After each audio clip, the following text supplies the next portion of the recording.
Good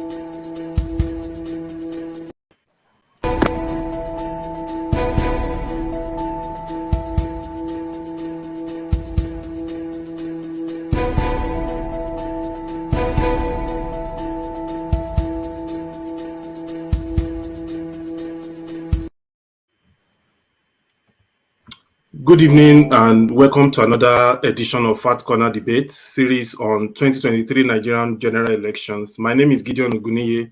I'm the project lead of Fat Corner project. Today, our debate is titled "Who will be Nigeria's next president?"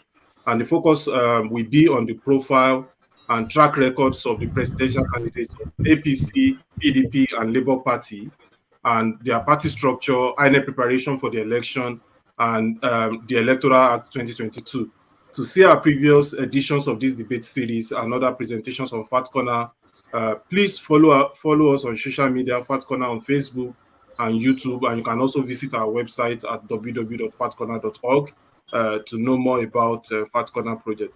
At Fat Corner, our motto is empowering youth towards a better Africa, and therefore the main aim of our talk shows, our interviews, our debates is to educate young people in Nigeria and Africa at large on their roles in politics, in leadership, in governance, and nation building. Today, for today's debate, I have with me on the show exciting young Nigerians, political commentators who are qualified to debate in favor of the candidates and the political party that they support. I have on the show Mr. Samuel Abodunrin, who is a radio presenter, a producer, a freelance content creator, and a youth advocate who will be speaking for the Atiku Abubakar ticket. And I also have with me Mr. Oluwole Ayegbusi, who is an academic researcher and lecturer of computer science at Adekunle Ajayi University, Akungba Akoko, Ondo State. He's a political critic. He will be speaking for the candidates of Tinubu and Shettima. And I also have with him to speak for Tinubu and Shettima tickets, Barrister Leke Depoju, who is a legal practitioner.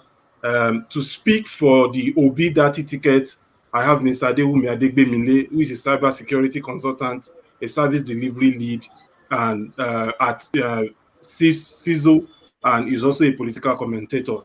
And I have with him to speak for Obi Dati ticket, Mr. Abubakar Guara, who just want to be identified as Mr. Africa. So welcome on the show, guys. It's good to have you. Thank you. Yeah. Okay. So I will go straight. I will go straight to the opening questions that I have for each of you, and I'm going to start with you, Mr. Wumi. So, looking at the population of Nigeria, which is touted to be the most popular African country, dominated by young people, there is a report of United Nations that says that Nigeria is expected to be the world's most populous country by 2050, with over 400 million inhabitants. Interestingly, about 70% of these people are below the age of 35, and they are in the position to decide who becomes what in Nigerian political landscape. It's therefore crucial that these young people participate actively in political system to give it some sort of legitimacy. So, in your own assessment, would you say that young people in Nigeria, they are ready and they will be the one to decide who wins the next presidential election in Nigeria come 2023? Over to you, Mr. Okay. Good afternoon, everybody. Can you hear me? Yes, we can hear you. Yes, I can hear you. Yeah, thank you for having me. So very quickly, thank you for the opportunity. So the reason why I feel that the youths are going to be the one to drive the course of this nation in the next 4 to 8 years is actually because of statistics. Number one, we have currently new registrations, both online and physical, ranging from 10 to 12 million new registrations. And if you look at the demography of this particular statistics based on age group, based on occupation, based on gender, and some other factors, you will see that we have youths between the age of 18 and 34 years, totaling 18 million online voter registration. Then those within middle age, that's between 35 and 49, totaling 8 million. And we have the elderly ones between 50 and 69, totaling 3.7 million and the likes. So another factor why the youths might take over the cost of this nation is because of the Electoral Act. We know for a fact that before now, the Electoral Act has been in shambles. The Electoral Act does not does not help in making your vote count. So the Electoral Act is very, very significant. And if there is anything the President Muhammadu Buhari, has done for this country, is the enactment of the Electoral Act, the signing into law of the Electoral Act. And also there is another thing. The aftermath of the NSAS movement is Okay, I think another point that is driving this consciousness, because youths are now becoming so conscious and they want to change the status quo. So that's another thing, the aftermath of the gruesome murder of innocent youth protesting to end the shambolic way the SARS guys does things. And lastly, the emergence of someone that understands the pains of the youth. Because if you can't plug in into the travails, into the day-to-day challenges I of think the I will have to stop you there, Mr. Wumi. Before we go into the campaign for your candidate, let me ask Mr. Oluwole. So, what Wumi is saying is that the Electoral Act, the current enthusiasm of young people to register, we make youth decide what happens in the next presidential election. But I want to ask you, if you look at the data for 2019 election, only 34% of eligible Nigerians actually participated in the election. And if we have a lower turnout this time around, it will further undermine the credibility of the poll. So, given the insecurity in the country, the difficulties that people are encountering to register for their permanent voters card, and the rampant war that is going on the social media, misinformation, disinformation, and those that will emerge leading to the election, do you think that in this time we'll have more people coming out to vote than what we had in 2019? Looking at all these factors that I mentioned. Yeah, thank you, Dr. Gideon. Thanks for having me here. Based on the past events, pockets of violence here and there has not been having significant effects on the turnout of voters. Look at the highest registrants in this new registration that took place, that just ended. We have Kaduna, Katsina, and Kano at the top. Even Anambra State, that series of unknown gunmen attacks are taking place. Produced large turnout of registrants. So, except there is a total breakdown of law and order, I don't see the recent pockets of attacks here and there to affect the turnout of voters in the coming 2023 election. That's number one. Number two, there are new numbers of registrants that are just getting to eligible age.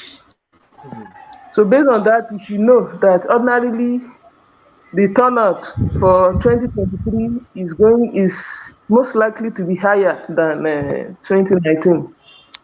Then Okay. another thing you should consider Thank is you very much. We'll still come back to you. We'll still come back to you. So, what you are saying, I think I agree with the two of you that young people will come out this time and there will be more turnout than what we had in 2019.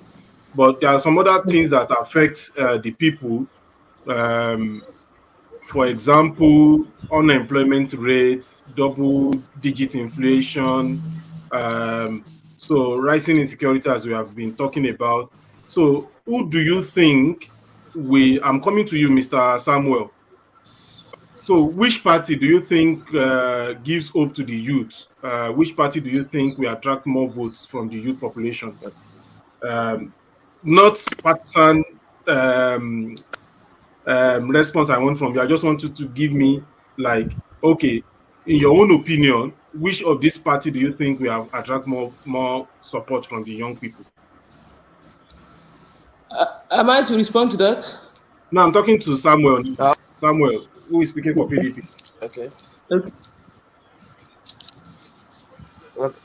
Okay. All right. The truth of the matter is, looking at the wave of things now, it seems that we have more of the youth, supporting Peter Obi.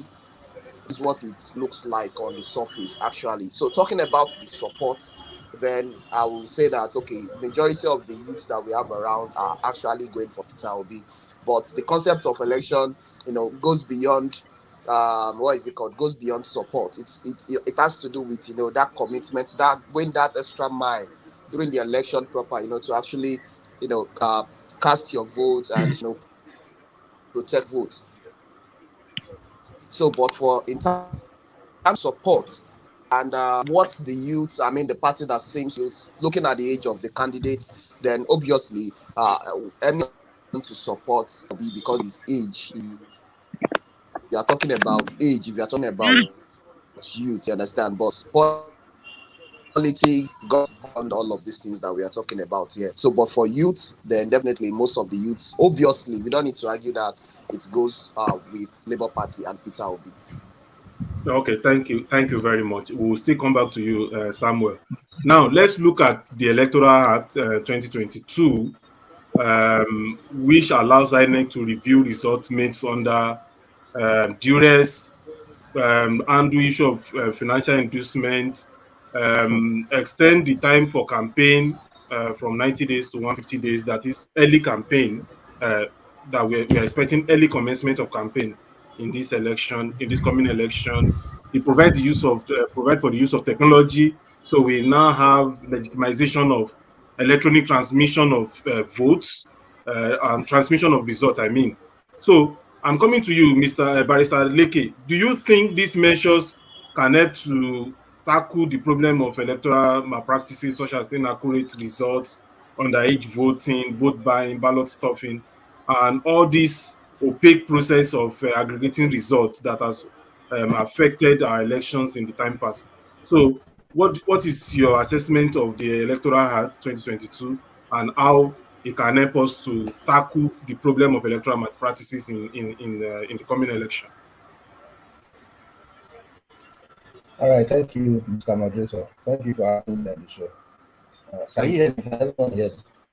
Yes, we can hear you. Okay, all Yes. right. Okay, so I mean, in my opinion, I think that to start with, I think one area where you have to give props to the present administration, the Buhari-led administration, the National Assembly also, is the area of the Electoral Act, which has just been passed into law. I have no doubt in my mind that the improvements in the new electoral act will go a long way, in letting us have more credible elections in 2023. I mean, we just saw the results recently of those amendments in the concluded Osun elections. You would agree with me that the last time the elections were held in Osun in 2018, I think, the results were so close, and then there were allegations of rigging. In fact, at some point, it was declared inconclusive, and then there had to be a rerun of some sort. And then we look at election, it was quite close. I think the party that won about 25 or 30,000 votes. So, I mean, I think that you have also said it, you have highlighted the salient provisions, which is the use of technology, smart card readers, and INEC now has a portal where results can be monitored, and then there's electronic results. I think that has gone a long way. Like you said, in moving all of this secrecy, that has always shrouded compilation of results. So I think that for me is one single way where an improvement has obviously been made in our democracy, and then the kind of results we have in our elections. I mean, speaking as a legal practitioner who's been involved also in election petitions in the past, another part of that electoral act, which also makes a lot of difference for me. No, I think Barrister Leke is frozen there. So let me quickly come to you, Mr. Africa. So we've talked about the Electoral Act.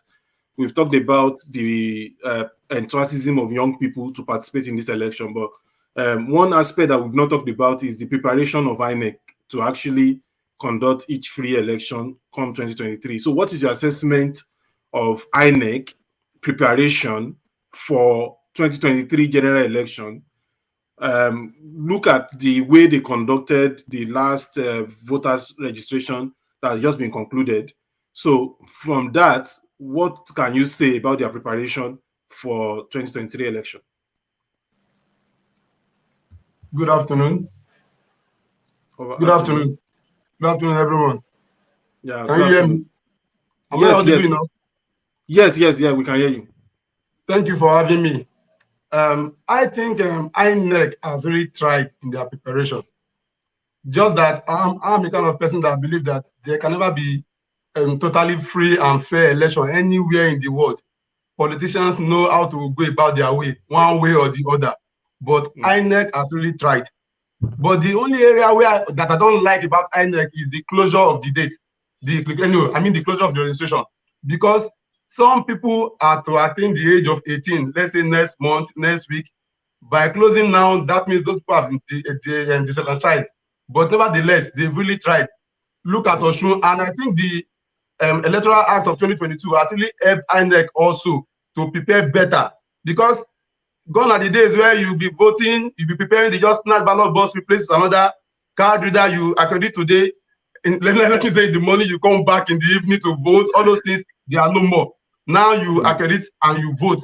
I think they've really prepared, but we still need more. We are asking for more so that at least everyone can be carried along, especially those young ones that are just attaining the age of voting age, rather. Thank you. I think I agree with you that, INEC is stepping up. And I agree with you also that the voters registration should not close now because of those that will attain the voting age in the next couple of months. I believe that I'm optimistic that INEC will reconsider their position on that and open the portal for more people to register. Now, let's go to the candidates, which is the main thing that we want to discuss in this debate. And I will start with the PDP candidate, who appears to be the oldest among the contestants. Tinubu is 70, Atiku is 75. These two are the front-line candidates in the forthcoming election because they have this significant war chest at their disposal. War chest in terms of the party structure, in terms of their billionaires, they have money. So Atiku was a former vice president, but his time in government was riddled with corruption allegations. And recently he responded to the murder of a Christian woman that was killed in the north on religious ground, and he retracted the condemnation because of the attack on social media after threats that he will be punished at the polls. So looking at all these factors, the party structure of PDP, Atiku as a person, his disposition, his corruption allegation, hanging on his neck, do you think he has the chance to be the next president of Nigeria, considering the fact that he's facing Tinubu, the candidate of the ruling party, and he's facing the threat of the third force that is coming from Peter Obi and Kwankwaso, in the Northeast. So, what is your assessment of Atiku's chances to win this election come 2023? You are muted, Samuel.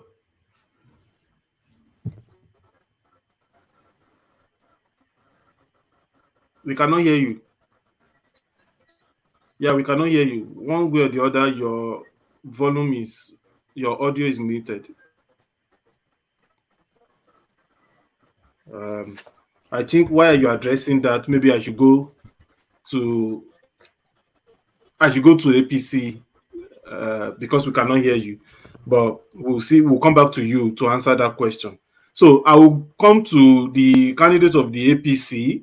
Let's see if it will be the one to win the election. But he's a former governor of Lagos State. He was instrumental to establishing APC, which is the current ruling party in Nigeria.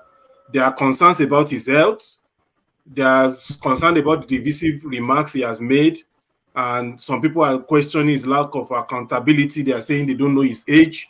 They don't know the primary and the secondary school he attended. And he was even said he even said that he wants to be Nigerian president because he believes that it's his turn. So looking at other factors such as Buhari administration ability to end insecurity in the country and curb terrorism, do you think that Tinubu will be the most scrutinized candidate in this election?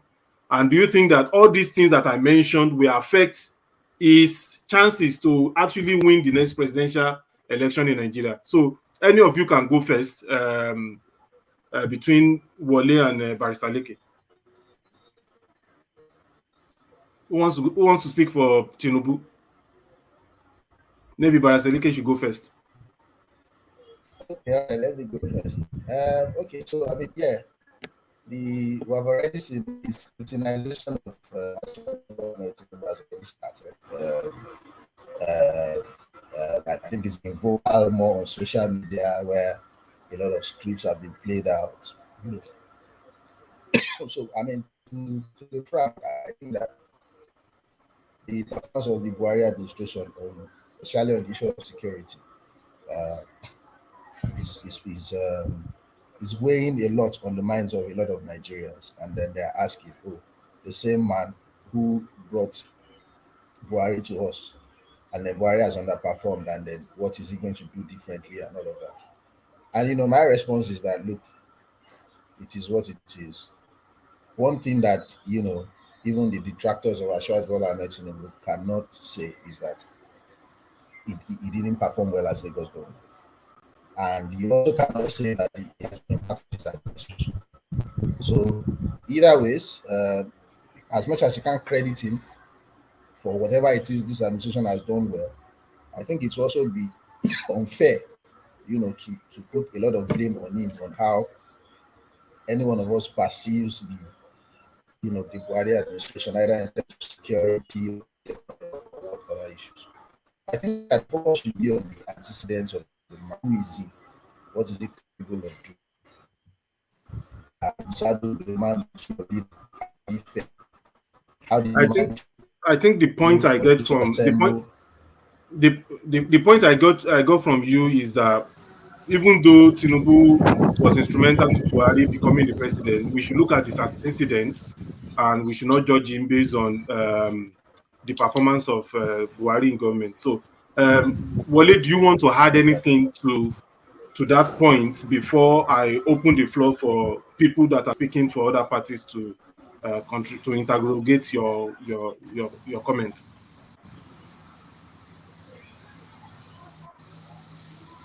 Yeah, maybe you speak louder. We can't hear you. Am I the only one?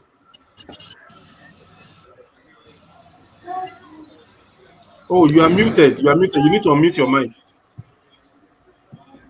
But can you hear me now? Can you hear me? Yeah, I can hear you now. I can hear you now. Okay, thank you. Thank you, Dr. Gideon. First and foremost, it is not unexpected to see series of propaganda being displayed when election contest is around the corner. some of the things being leveled against Asiwaju Bola Ahmed Tinubu.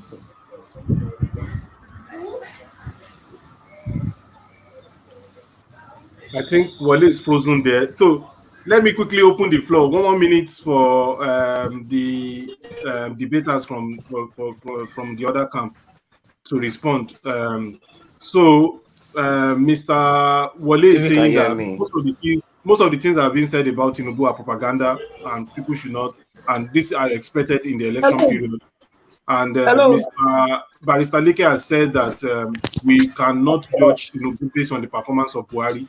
What do you have to say to Hello. this, Mr. Africa? We'll come back to you, Wale. Hello. I'm here to be true, please. Okay, land on your point, then we can go to Mr. Africa to respond. Okay. Yeah, 1 So minute. the primary thing that we should focus on during electioneering contest is the antecedent of the contestant, their track records. So when we look at the track record of Asiwaju Bola Ahmed Tinubu, in terms of security, in terms of job creation, in terms of improving the economy of Lagos State, we will see that at this critical point in the nation, we need someone like him. When he was a governor in his first term, he created Rapid Response Squad. This is IRS, and the IRS Trust Fund was created by him. This is still the best arm of the Lagos State Police. And today, I don't think there is any state that has funded the police force like Lagos. Based on the amount of Okay, funding that Lagos State.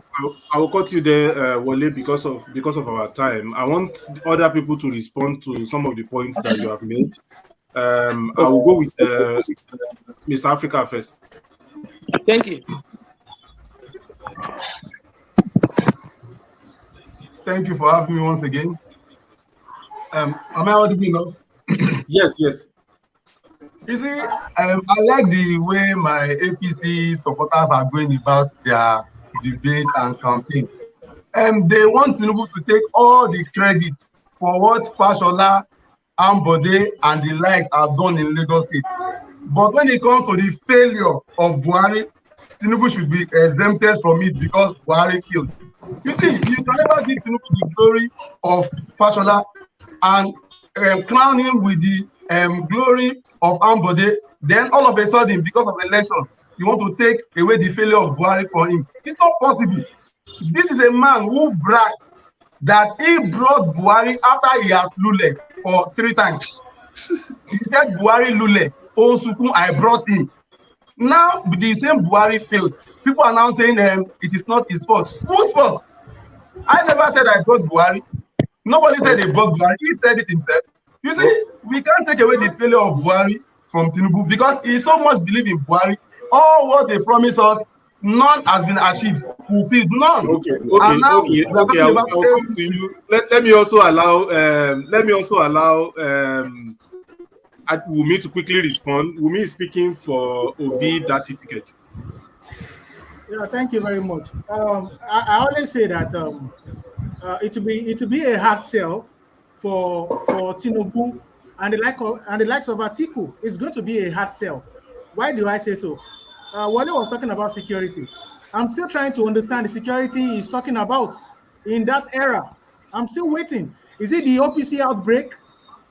Is it the Hausa Fulani outbreak in Lagos? I'm still trying to understand because there was a rampage during the Tinubu's time on security. He talked about job creation. I'm still expecting which job did the Tinubu governorship created in Lagos State, and he also talked about antecedent on IRS. Is it the IRS that is converted to the SARS that is killing people all around? So campaigning for Tinubu is going to be a hard sell. Okay, let's go to your own candidate now. People are saying that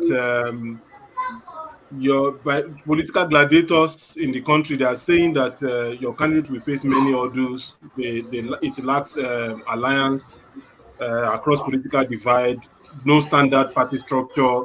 The young people that are following your party, they are online, they are on Twitter, they're on Facebook, and they will not come to vote. These are the things that are saying. And don't forget that some people have said that Peter Obi is also corrupt, that there is a Panama paper that indicted him. People are talking about strikes by doctors in Anambra during his time as governor. So these are also factors. And that the people that are supporting him, that voting bloc has not been tested before, especially people that are online platform. So do you think that Peter Obi can really topple these two-party consensus that we've been having that define Nigerian politics? He can beat Tinubu and Atiku to presidency in 2023. So thank you very much. Very quickly, concerning the allegations against P2B, you understand, these are the things, of course, that will happen in an election year. You understand? And I think the man himself has said they should go and verify. And you know yourself that most of all these allegations that are brought, it has been countered, most of them, you understand? Of course, we can't hold brief for everything that happened during his tenure, but I think substantially, he is still far better. I'm talking about his chances. The truth of the matter is, saying an Obi will win outrightly is a far cry. It's going to be a tall order. But will there be a disruption? Yes. There will be a disruption in our polity. There will be a disruption in the electioneering of this country in going forward. There will be a disruption in bringing people who have no credibility, people who are not sellable, people who have been maligned with political cronies and corruption cases. So that's just my own. There will be a paradigm shift. Okay. What about you, Mr. Africa? 1 minute. Yeah. OP is going to win 2023 election. Let me just state it emphatically clearly. You see, let me tell you something. There is this belief that APC and PDP have structure. There is no political party in Nigeria has structure. All what they have are corrupt people that they give money to because we don't have good electoral system. With these beavers in place, I am telling you, you will be surprised. I've been participating in elections since 2003, and I know what happened on election day. See, the interest of the youth in this election is going to change many things. As popular as Barry was in 2015, he only had 15 million votes. As popular as he was in 2015, just take that for okay. it. So what we take from you is that Obi will win this election because of beavers and because of young people that are following him. So what do you have to say to this, Barrister Leke? Do you think Obi can beat your candidate, Tinubu, with all this political war chest? Please mark my words. Peter Obi will come a very distant third in that election. See, forget all these social media frenzy. The presidential election is a serious ball game, and you need the spread. You need the spread across 36 states of the federation. All of this is not they are not dead for jokes. Don't forget, when they say party structure, you also what happened in Ekiti and Osun. You know, even in Osun, they fielded a candidate who was a former deputy speaker, and they still came third or even fourth with less than 5,000 votes. The people who will vote for Peter Obi in Osun, are they just going to give birth to them, or are they ghosts? Are they going to come from heaven? If Peter Obi left whatever he was doing to campaign for Yusuf Lasun in Osun, and they still couldn't post 10,000 votes. The take home is that the take home from you is that Peter Obi doesn't have that structure yet to win the next presidential election. Do you have anything to add? Impact. Samuel, do you have anything to add? Is Obi coming distant third, or is or not? Oh, we still cannot hear you. I don't know what the problem is. Are you muted? Check your mic. I still cannot hear you, Samuel.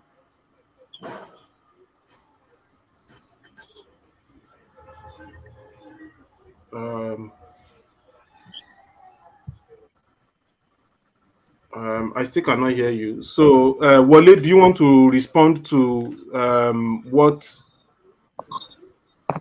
what Wumi and Mr. Africa said? Yeah, thank you. Second, let me first respond to what you said earlier on. He said he said IRS has not been performing very well, or they were difficult. You can go and search and verify. IRS is still the best arm of policing that we have in Nigeria.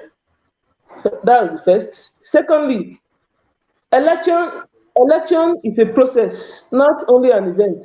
It's a process. As the electioneering campaign goes on, we are going to reel out the achievement of Asiwaju Bola Ahmed Tinubu. This is higher than social media frenzy or propaganda of I have one shoe or I bought fuel myself. No, that's not what we need in Nigeria at the moment. We need someone with a track record of achievement, track record of leadership. Asiwaju Bola Ahmed Tinubu, the tenacity is what we need. Okay. Talking about, I have to interject you because I want to give 1 minute round for concluding. I want to give 1 minute round for concluding remarks. Talking about achievement now. Let me start with the Obi Dati ticket. Talking about achievement, do you think he has that achievement in his past public office life, and also Dati, to actually convince Nigeria in 2023 that they are the best candidate for this position and they are the candidate to be voted for? So do you think that they have that achievement compared with achievement of Atiku and achievement of Asiwaju in office? So I'll give everybody 1 minute. 1 minute for Mr. Africa, who will go first, and 1 minute for Wumi to come. Thank you for having me. Let me quickly rush it. You see, the major achievement Nigerians are looking for at this point in time is integrity and money management. You see, that is why Nigerians are clamoring for Obi, because our government, they are just too wasteful. Wastefulness has been the reason why we are here today, and that's why Nigerians are saying with his ability to manage funds alone, he is good to go. If they are talking about past achievements, Mike Tyson used to be a good fighter. He's still alive. But I can bet you Anthony Joshua will beat the hell out of him because of age. But during his 8 days, Joshua can't fight him. Tinubu was a good governor. Today's Tinubu is an old man. He should go and rest. He should be carrying his grandchildren somewhere in his home, not to come and address a sick nation, a sick man. No. Thank you. Mr. Wumi. Yeah, Mr. Wumi. Can you hear me? Talking about achievements, I think the record spoke for itself concerning Obi, and I think it has never happened in our political history where a candidate will emerge and will grant a series of interviews, and in the front of camera, it will tell you to go and verify. I think it's a scarce commodity. And I think the personality of Obi himself, you will see that he is actually different from the pack. You understand? But of course, I understand the aspect that he has not been a president before, and of course, so one thing we will take out of this session is that an Obi is someone that all region of the country is actually rooting for. Yes, you might get deluded and say it's only a segment, probably online or Southeast. But when the shock hits you, you will now know what is the revolution that is coming. So that's my own. Oh, okay. Samuel, can we hear you now? Samuel, speak now. Let's see if we can hear you. I think nobody will speak for PDP today. So, sorry. And let me come to Barrister Leke. In terms of achievements, people are saying that, okay, Tinubu did very well in Lagos during his term, and his successors, the Fashola and Ambode, he has also disappeared. Okay. Maybe they are running away from us. No, so people said, I think the agreement here is that Tinubu did very well during his time as the governor of Lagos State, his successors, Fashola and Ambode, they did well.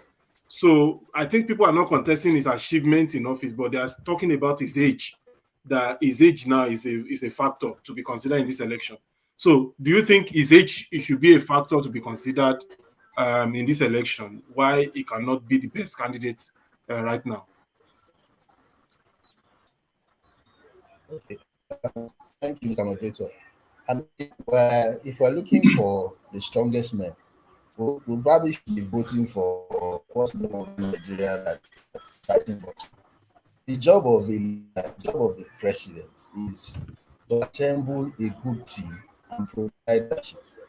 Who has shown that he's capable to do it over the years as governor of Lagos, was able to assemble a good team. He had Shibajo as commissioner. He had, Southerners. He had people from Southeast as commissioners. He had a team that worked. And he also replicated that. Those are the issues. And when people come out and say sick, have you seen his medical certificate? Let's not say things that we cannot defend. And about the candidate, they said Buhari was sick, and the man is going to complete his 8 years. Buhari is jubilee of the man is going to complete his 8 years. The vice president, who is a much younger man, recently undergone, a surgery. So I mean, it's not nobody knows when anybody will die or when anybody will live long. So all these questions about the sick, as far as I'm concerned, is unverified. It was at an hospital. I was recently at an hospital too. So the fact that you are young doesn't mean that you will not go to hospital. And the fact that you are old doesn't mean you will not go to hospital.